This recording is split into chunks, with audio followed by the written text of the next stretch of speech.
Hello guys, તો સૌથી પહેલાં તો હરેક મિત્રોને જય હિન્દ. આપણે આ વિડીયોની અંદર છે ને 3 રેશિયો જોવાના છે. એક છે ફેસ વેલ્યુ, બીજું છે રિઝર્વ એન્ડ સરપ્લસ અને ત્રીજો રેશિયો છે બોરોવિંગ. આ 3 રેશિયો આપણે જોવાના છે આ વિડીયોની અંદર. ખૂબ જ શોર્ટ વિડીયો બનવાનો છે, મતલબ કે મિનિમમ 8 થી 10 મિનિટનો વિડીયો બની શકે, બરાબર? તો મહેરબાની કરીને વિડીયો પૂરો જોજો અને જો વિડીયો તમને ગમે ને તો વિડીયોને લાઇક અને શેર પણ કરી દેજો, ઓકે? હવે આપણે ડાયરેક્ટ સૌથી પહેલાં ફેસ વેલ્યુ.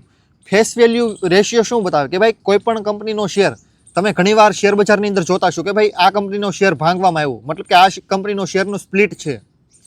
હવે એક્ઝામ્પલ તરીકે કોઈ પણ કંપનીનો શેર છે કે ભાઈ 1000 રૂપિયાનો શેર છે, એ કંપનીનો શેર ભાંગવો હોય ને તો આ જગ્યાએથી ખબર પડે, ફેસ વેલ્યુ ઉપરથી.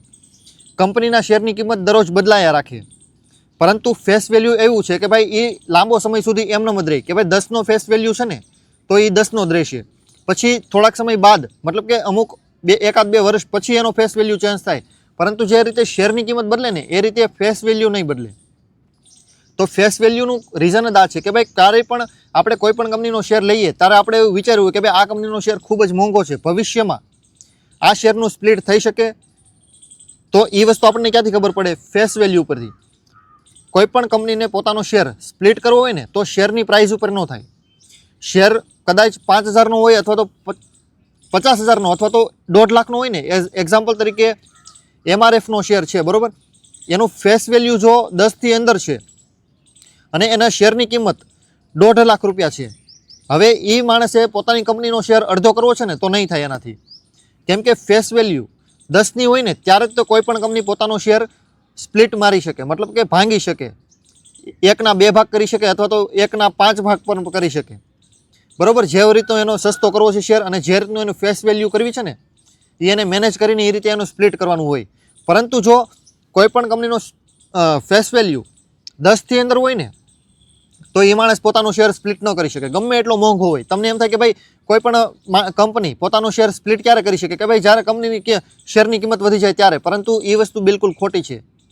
ફેસ વેલ્યુ કંપનીની જે કાંઈ મૂડી છે ને એના ઉપરથી બનાવવામાં આવે કે ભાઈ કંપનીની, ભાઈ સીધી જ વાત છે, કંપનીએ વર્ષો પહેલાં જે કાંઈ રોકાણ કર્યું છે, બરાબર? એ રોકાણ અત્યારે એ જ કિંમતનું ન હોય, એમાં વધઘટ ચડાવ ઉતર થયા હોય, બરાબર? અમુક વસ્તુ મોંઘી થઈ ગઈ હોય, અમુક વસ્તુ સસ્તી થઈ ગઈ હોય. તો આ વસ્તુને ટેકલ કરવા માટે કે ભાઈ હાલમાં મને વેલ્યુએશન એ કંપનીનું કેટલું મળશે, એ વસ્તુ જોવા માટે ફેસ વેલ્યુ બનાવવામાં આવે કે ભાઈ આ કંપનીની ફેસ વેલ્યુ એટલી છે, ઓકે? અને આ કંપનીનો શેર ભાંગવો હોય ને તો પણ આ જગ્યાએથી ખબર પડે. જે કોઈ કંપની હોય, કંપનીનો શેર સ્પ્લિટ મારવો છે તો આ જગ્યાએથી તમને ખબર પડે. ત્યારબાદ છે રિઝર્વ અને સરપ્લસ. રિઝર્વ અને સરપ્લસ કંપની શું કામ રાખે? ઘણીવાર લોકોને પ્રશ્ન થાય કે ભાઈ આ કંપની તો ફંડામેન્ટલી સ્ટ્રોંગ છે. ફંડામેન્ટલી જે કંપની જેટલી સ્ટ્રોંગ હશે ને એની પાસે રિઝર્વ સાઈડમાં મૂકવાના પૈસા એટલા જ વધારે એની પાસે પડ્યા રહેતા હશે. એટલા જ પૈસા એની પાસે સાઈડમાં અલગ અલગ પાર્ટેશનમાં પડ્યા છે કે ભાઈ આ પૈસો આ જગ્યાએ યુઝ કરવાનો છે, આ પૈસો આ રીતે યુઝ કરવાનો, આ પૈસો ઇમરજન્સી ફંડ છે, આ પૈસો ગમે ત્યારે જ્યારે આકસ્મિક કંપનીની અંદર કાંઈ પણ લોચો આવે ને ત્યારે આ પૈસા યુઝ કરવાના. જેટલી કંપની ફંડામેન્ટલી સ્ટેબલ હશે ને, જેટલી કંપની ફંડામેન્ટલી સ્ટેબલ અને મજબૂત હશે ને એટલું જ એનું રોકાણ આ રીતે પાથરેલું છે, ઓકે? તો સૌથી પહેલાં મેં તમને કીધું રિઝર્વ અને સરપ્લસ. રિઝર્વ કોને કહેવાય કે ભાઈ કોઈ પણ કંપની જ્યારે નેટ નફો બધો જ ખર્ચો કાઢ્યા બાદ જે કંપની પાસે પ્રોફિટ વધે છે, નેટ પ્રોફિટ, એમાંથી જે રકમનો ઉપયોગ પણ નથી કરતી કે ભાઈ કંપની ચલાવવા માટે પણ બીજી રકમનો ઉપયોગ કરે છે, સાઈડમાંથી એમાંથી જ તે એક હિસ્સો જે કાંઈ 2-5% સાઈડમાં કાઢે ને એને કહેવાય રિઝર્વ અને સરપ્લસ. આ પૈસા છે ને કંપની ડિવિડન્ડ પણ નથી આપતી અને કોઈને એક પણ રૂપિયો નથી આપતી, આમાંથી પોતે પણ સેલરી નથી ચૂકવતી કોઈ પણ કર્મચારીને નહીં. પછી એ CEO હોય, MD હોય કે કાંઈ પણ હોય, એ પૈસો એકદમ સાઈડમાં મૂકશે. રિઝર્વ એન્ડ સરપ્લસ નામ જ એવી આપ્યું છે. એ શું કામ કાઢે કે ભાઈ ગમે ત્યારે કંપનીના હાલાત બગડી શકે, બરાબર? ગમે ત્યારે ગમે એવી પરિસ્થિતિનું સર્જન થાય ત્યારે એ કંપનીને બચવા માટે છે ને આ પૈસાની જરૂર પડશે. કેમ કે જ્યારે એ સમયે કંપની પૈસા લેવા માટે માર્કેટમાં ઉતરશે ને ત્યારે લોકો એને સલાહ આપશે, પૈસા નહીં. એ કંપનીના માલિકને પણ ખબર છે, તમને પણ ખબર છે અને મને પણ ખબર છે. હરેક માણસને પૈસાની જરૂર હોય ને ત્યારે લોકો સલાહ આપે, પૈસા નથી આપતા. તો આ વસ્તુને ટેકલ, મતલબ કે આ વસ્તુ સામે લડવા માટે જ તે રિઝર્વ અને સરપ્લસ મૂકવામાં આવે કે ભાઈ કંપની ગમે ત્યારે ઇમરજન્સી જરૂર પડે, 24 કલાકની અંદર કંપનીને પૈસાની જરૂર પડી, બરાબર? ક્યાંય પણ એક પણ પ્લાન્ટની અંદર આગ લાગી ગઈ, ચાલો ભાઈ કાંઈ પણ વસ્તુ થઈ, મશીનરીની અંદર કાંઈ પણ લોચા થયા, બરાબર? મશીનરી અચાનક એને કાઢવાની થઈ બગડી ગયું, એનું કંઈક સોફ્ટવેર ઉડી ગયું, એના માટેની ઇમરજન્સી ફંડ નહીં રોક્યું હોય ને તો એ કંપનીને બોરોવિંગ લેવું પડશે, જે આપણે અત્યાર પછી આપણે સોલ્વ કરીશું કે ભાઈ બોરોવિંગ શું કામ લે કોઈ પણ કંપની, એ કઈ કંપની વધારે લે. ઓકે, તો આ વસ્તુને ટેકલ કરવા માટે કે ભાઈ ઇમરજન્સીમાં મારે જે રૂપિયાની જરૂર છે કંપનીમાં, મારી જ કંપની લઈ લો, બરોબર. એક્ઝામ્પલ તરીકે મારી કંપની છે, હવે મારી કંપની પાસે રિઝર્વ અને સરપ્લસ હોય ને ત્યાં સુધી હું મજબૂત છું. કેમ? મારી કંપનીમાં હાલો મારે 1000 કરોડનું લેણું હોય, બરોબર. 1000 કરોડની કંપની છે ને એની પાસે મેં કાંઈ 100-200 કરોડનું લેણું લોન લીધી હોય તો ગમે ત્યારે મારે એને દર મહિને હપ્તા તો ભરવાના જ છે, દર મહિને 3 મહિને 6 મહિને જે કાંઈ આવતો હોય હપ્તો. હવે ઇમરજન્સીમાં મારી કંપનીમાં કાંઈ પણ લોચો થયો, મારે કર્મચારીને પગાર ચૂકવવાના છે, પ્રોફિટ થાય કે ન થાય એ કર્મચારીને નથી લેવા દેવા, મારે તો એને સેલેરી જે દેવાની છે એ દેવાની જ છે. ₹1,00,000 લાખ રૂપિયા દેવાના છે, 50 લાખ વાળાને 50 લાખ દેવાના છે, 10,000 વાળાને 10,000 રૂપિયા દેવાના, બરોબર. તો મારે એ તો ખર્ચો ઊભો જ છે. પ્રોફિટનો લેના દેના કર્મચારીને ન હોય, એ મારે છે લેવા દેવાના કંપની સાથે કે ભાઈ મારી કંપની પ્રોફિટેબલ કઈ રીતે કરવી ને એ મારે વિચારવાનું. કર્મચારી તો ખાલી ઘરેથી અહીંયા આવશે ટિફિન લઈને અને કામ કરશે અને વયો જશે સાંજે, એને ખાલી એટલું જ મગજ દોડાવવાનું. પણ મારે શું કરવું ને મારે જોવાનું છે. કેમ કે સેલરી પણ મારે દેવાની છે, પ્રોફિટ પણ મારે ઊભું કરવાનું છે અલ્ટિમેટલી. તો મારે આ ડિસિઝન મારે લેવાનો હોય કે ભાઈ મારે શું કરવું કંપનીમાં અને કઈ રીતે હું આ આખી દુનિયા સામે લડી શકું, એ રીતે મારી કંપનીને મજબૂત બનાવું. તો આ મજબૂતી છે ને આ જગ્યાએથી પણ આવે, રિઝર્વ એન્ડ સરપ્લસ. જેટલું કંપનીનું રિઝર્વ એન્ડ સરપ્લસ હોય ને એટલું કંપની માટે સારું, પરંતુ હદથી વધારે ન હોવું જોઈએ.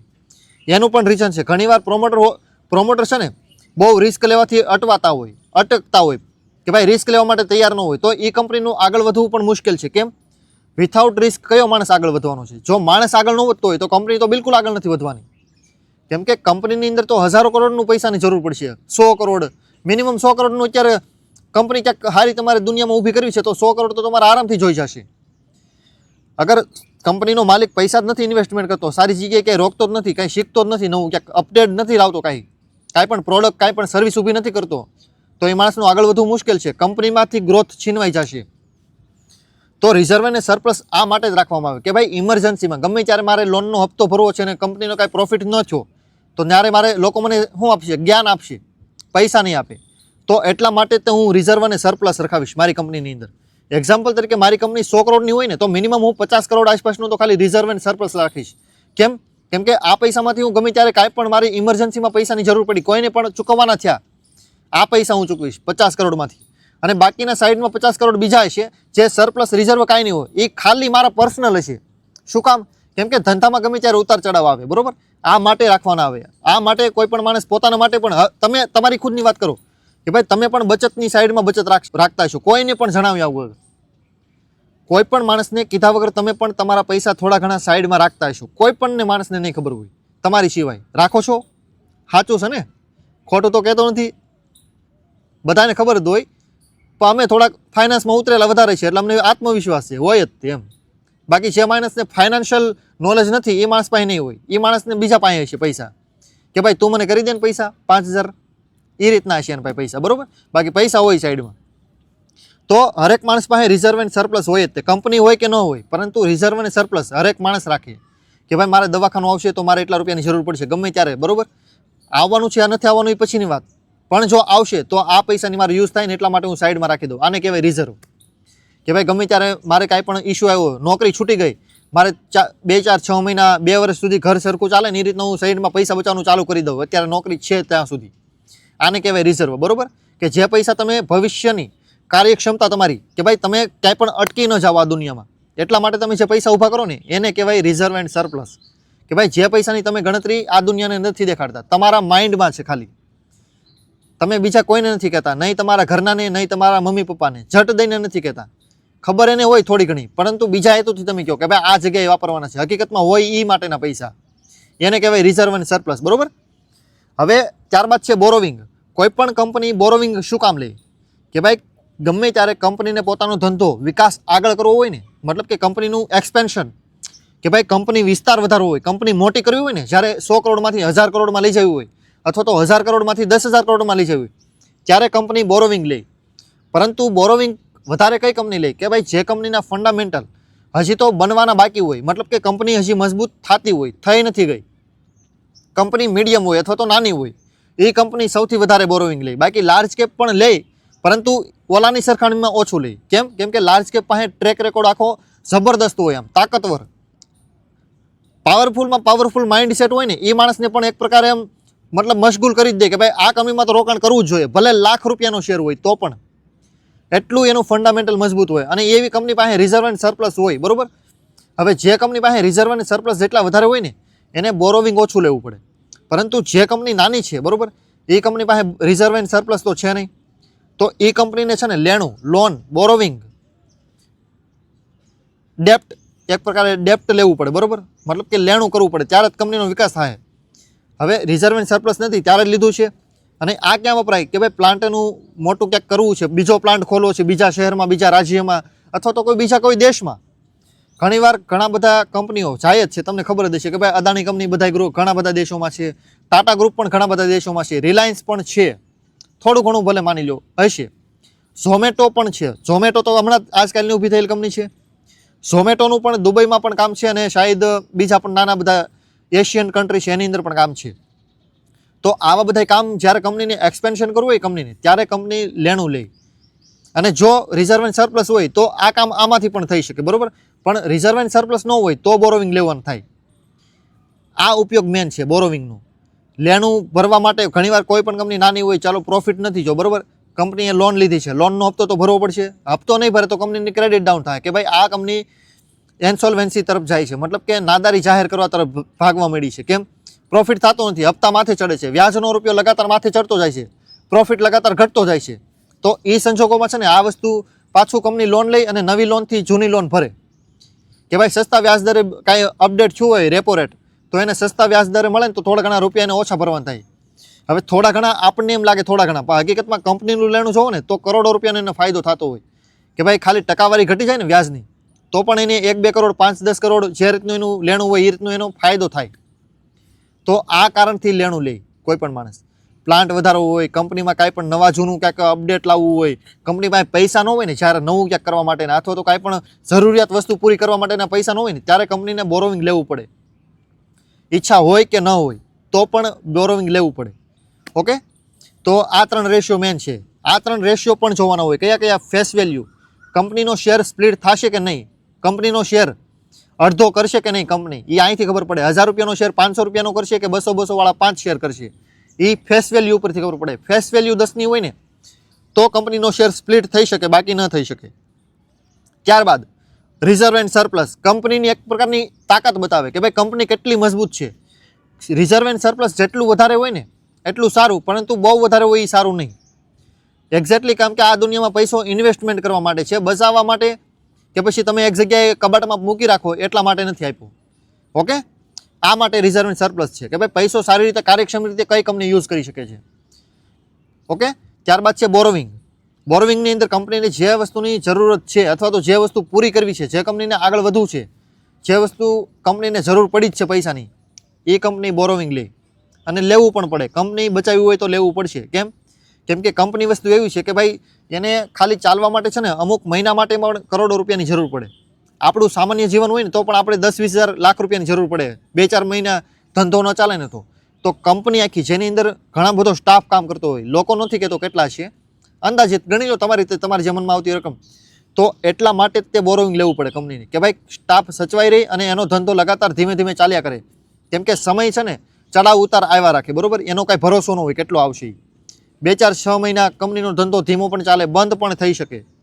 તો જે 2-4-6 મહિના માટે કંપનીને સર્વાઈવ કરવાનું છે ને એ વિથઆઉટ પ્રોફિટ ક્યાંથી થવાનું છે? લોન લેવી પડે, સીધી જ વાત છે. પૈસા માર્કેટમાંથી ઉપાડવા પડે.